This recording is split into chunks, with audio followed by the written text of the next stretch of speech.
Hello, this is Photography Gamer, welcome back to the channel. Today I'm reviewing Battlefield 5 for the PS4. The game is also out on Xbox and Windows. Battlefield 5 is a first-person shooter developed by DICE. The game has online multiplayer modes as well as solo campaigns. So what's it like to play? Well, the game offers quite a wide array of modes to dive into, from the single player missions to the epic online multiplayer. But first let's look at your company, which is where you define the designation of your squad. You can choose between assault troops, medics, support soldiers or recon. Vehicles, airplanes, guns and gear can all be set, as well as some minor alterations to your character's appearance.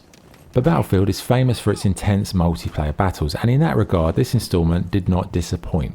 Regardless of the multiplayer mode, you're thrown into a chaotic situation with infantry, tanks and planes all threatening your team. In that sense of all-out war, Battlefield really creates it fantastically, and you always feel under threat even if you're tucked away in a nice little cubby hole for sniping.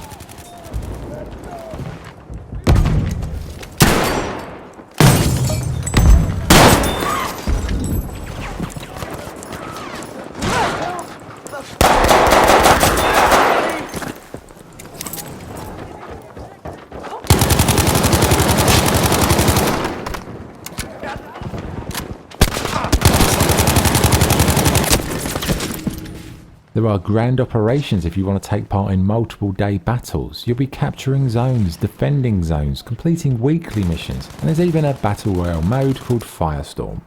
But regardless of what mode you're in, it's intense, it's chaotic, run in, try to take down as many enemies as you can before you die type of game. The maps, they're large, quite interesting, architecturally to get an advantage.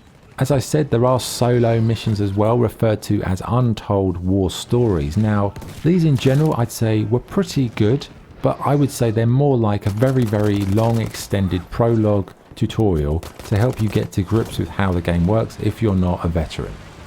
Graphically, the cutscenes are absolutely stunning, but the gameplay too is very good to look at. In particular, when everything is going crazy around you, it's got that visual style that captures the chaos perfectly.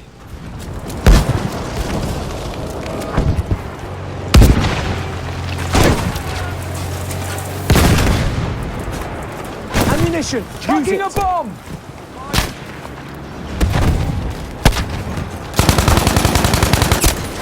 It's also an audio tour de force in terms of sound effects, ambient effects and musical choices. The voice acting in the cutscenes though is a bit varied, in particular the lazy British stereotypes in some of the solo campaign sections. Okay, what's good and what's bad? What's good? It replicated a sense of war as the chaotic multiplayer matches provide some stunning and memorable moments. Customizing your company adds a personal touch, and the solo content is nice to see, even if it's not a patch on multiplayer. What's bad? The solo missions are of the one and done variety, offering little replay potential. Matches are so varied it's hard to say you'll get a consistent level of enjoyment, and I can't say it's a game for long sessions, as after a few matches it does kind of get a bit boring.